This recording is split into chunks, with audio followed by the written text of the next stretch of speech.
BJP ಸರ್ಕಾರ ಕೇಂದ್ರದಲ್ಲಿ ಬಂದಾದ ಮೇಲೆ ನಮ್ಮ ಕೇಂದ್ರದ ಮಂತ್ರಿ ಅನಂತ್ ಕುಮಾರ್ ಹೆಗಡೆ ಅವರು ನಾವು ಸರ್ಕಾರ ತಂದಿದೆ ಕೇಂದ್ರದಲ್ಲಿ ಈ ಸಂವಿಧಾನ ತೆಗೆಯಕ್ಕಂತ ಹೇಳಿದ್ರೆ ತಮಗೆಲ್ಲ ಗೊತ್ತಿರೋದೇ ವಿಚಾರ ಬಿಜೆಪಿ ಅವ್ರಿಗೆ.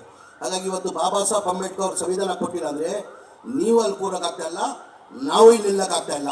ಬಾಬಾ ಸಾಹೇಬ್ ಅಂಬೇಡ್ಕರ್ ಕೊಟ್ಟಿದ್ದ ಸಂವಿಧಾನಕ್ಕೋಸ್ಕರ ನಾವೆಲ್ಲ ಇಲ್ಲಿರೋದು. ದಯಮಾಡಿ ನನ್ನ ಜೊತೆಯಲ್ಲಿ ದೊಡ್ಡ ಧ್ವನಿಯಲ್ಲಿ ಹೇಳಬೇಕು, ಜೈ ಭೀಮ್, ಜೈ ಭೀಮ್, ಜೈ ಜೈ ಭೀಮ್.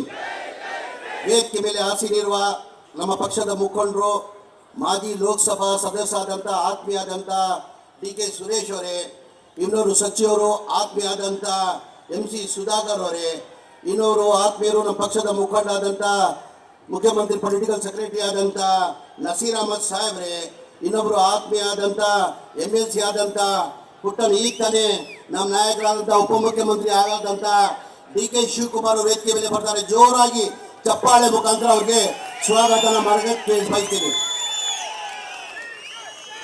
ನಮ್ಮ ಬಾಲಣ್ಣ ಅವರೇ, ವೇದಿಕೆ ಮೇಲೆ ಆಸೀನಿರುವ ಎಲ್ಲ ನಮ್ಮ ಪಕ್ಷದ ಮುಖಂಡರೇ, ಎಲ್ಲ ಆತ್ಮೀಯರೇ, ತಮಗೆಲ್ಲ ಗೊತ್ತೇ ಇದ್ದಂಗೆ ನಾಳೆಯಿಂದ ಬಿಜೆಪಿ ಅವರು ಪಾದಯಾತ್ರನ JDS ಮತ್ತು ಬಿಜೆಪಿ ಅವರು ಜೋರಾಗಿ ಚಪ್ಪಾಳೆ ಮುಖಾಂತರ ಸ್ವಾಗತ ಮಾಡಬೇಕು. ಜೋರಾಗಿ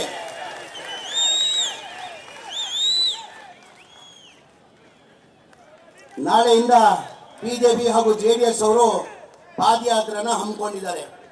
ತಾವೆಲ್ಲ ನಾಳೆ ಇಲ್ಲೇ ಬಿಡದಿಯಿಂದಾನೆ ಅವರು ಚಾಲನೆಯನ್ನ ಮಾಡ್ತಾ ಇದ್ದಾರೆ. ದಯಮಾಡಿ ನಾಳೆ ನೀವು ಕೇಳಬೇಕಾಗ್ತದೆ, ಯಾವ ಕಾರಣಕ್ಕೆ ನೀವು ಪಾದಯಾತ್ರೆಯನ್ನು ಹಮ್ಮಿಕೊಂಡಿದ್ದೀರಾ, ಅದು ಏನಿದೆ ಅಂತ ನಮಗೆ ಹೇಳ್ಬೇಕಂತ ತಾವೆಲ್ಲ ಕೇಳಬೇಕಂತ ನಾನು ಭಾವಿಸ್ತೀನಿ. ಏನಕ್ಕಂದರೆ BJP ಅವ್ರಿಗೆ ಸಹಿಸಕ್ಕೆ ಸಾಧ್ಯ ಆಗ್ತಾ ಇಲ್ಲ. ಈ ಒಂದು ವರ್ಷ 2 ತಿಂಗಳಲ್ಲಿ ನಮ್ಮ ಸರ್ಕಾರ ಬಂದಾದಮೇಲೆ ಬಡವರ ಪರ ಕಾರ್ಯಕ್ರಮ ಕೊಟ್ಟಿದ್ದ ಕಾರಣಕ್ಕೆ ಇವ್ರು ಸಹಿಸಕ್ಕೆ ಸಾಧ್ಯ ಆಗ್ತಾ ಇಲ್ಲ.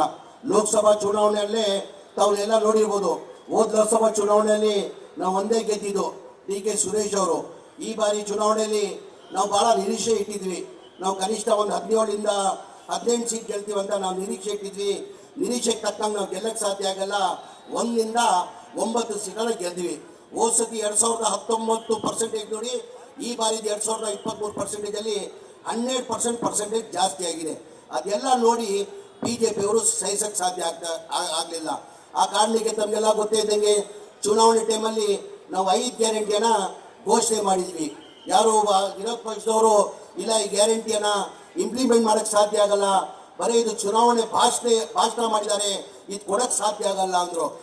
ನಮ್ಮ ಮಾನ್ಯ ಮುಖ್ಯಮಂತ್ರಿಗಳು ಸಿದ್ದರಾಮಯ್ಯ ಅವರು, ಮಾನ್ಯ ಉಪಮುಖ್ಯಮಂತ್ರಿಗಳು DK ಶಿವಕುಮಾರ್ ಅವರು ಒಂದೇ ತಿಂಗಳಲ್ಲಿ ನಾವು ಏನು 5 ಗ್ಯಾರಂಟಿಯನ್ನು ಘೋಷಣೆ ಮಾಡಿದ್ವಿ, 5 ಗ್ಯಾರಂಟಿಯನ್ನು ಇಂಪ್ಲಿಮೆಂಟ್ ನಾವು ಮಾಡಿರೋದು ತಮಗೆಲ್ಲ ಗೊತ್ತೇ ಇದೆ.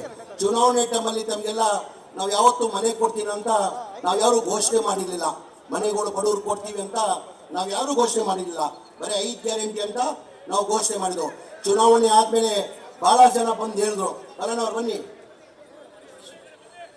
ಭಾಳ ಜನ ಚುನಾವಣೆ ಆದಮೇಲೆ ಭಾಳ ಜನ ಬಂದು ಇಲ್ಲ ಸರ್ ನಾವು ಭಾಳ ನಿರೀಕ್ಷೆ ಇಟ್ಟಿದ್ವಿ, 19ರಿಂದ 20 ಸೀಟ್ ಗೆಲ್ತೀವಂತ, ಬರೀ ನಾವು 9 ಸೀಟ್ ಗೆದ್ದಿದ್ದೀವಿ ಅಂತ ಹೇಳ್ಬಿಟ್ಟು ಮನೆ ಉಪಮುಖ್ಯಮಂತ್ರಿಗಳಿದ್ದವ ಬಂದು ದೂರನ ಕೊಟ್ಟರು.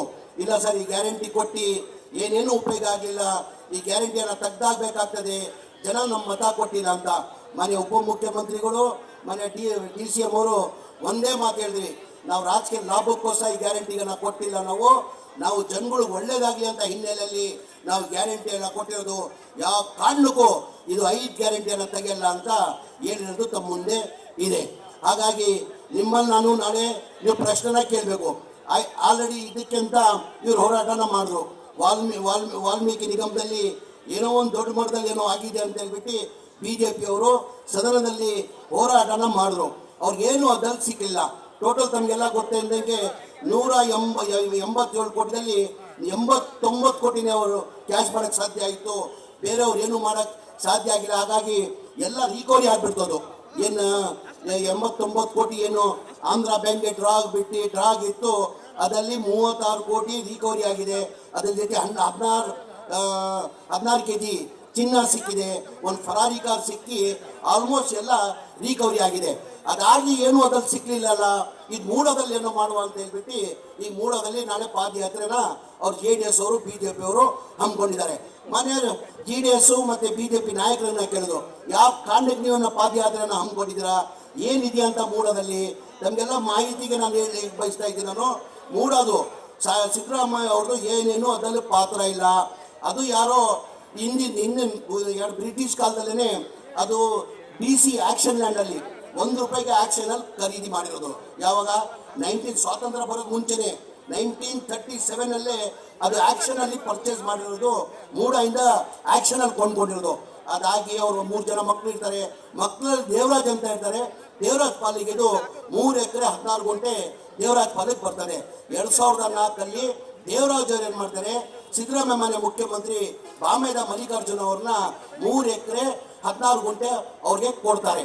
ಯಾವಾಗ 2004 ತಗೊಂಡಾದ್ಮೇಲೆ 2010 ಕನ್ವೆನ್ಷನ್ ಎಲ್ಲ ಮಾಡ್ಕೊಂಡು 2010 ಅವ್ರ ಅಕ್ಕನಿಗೆ ಇವ್ರಿಗೆ ಗಿಫ್ಟ್ ಅನ್ನ ಕೊಡ್ತಾರೆ. ಏನ್ ತಪ್ಪಿದೆ ಅದು? ತಪ್ಪೇನಿದೆ?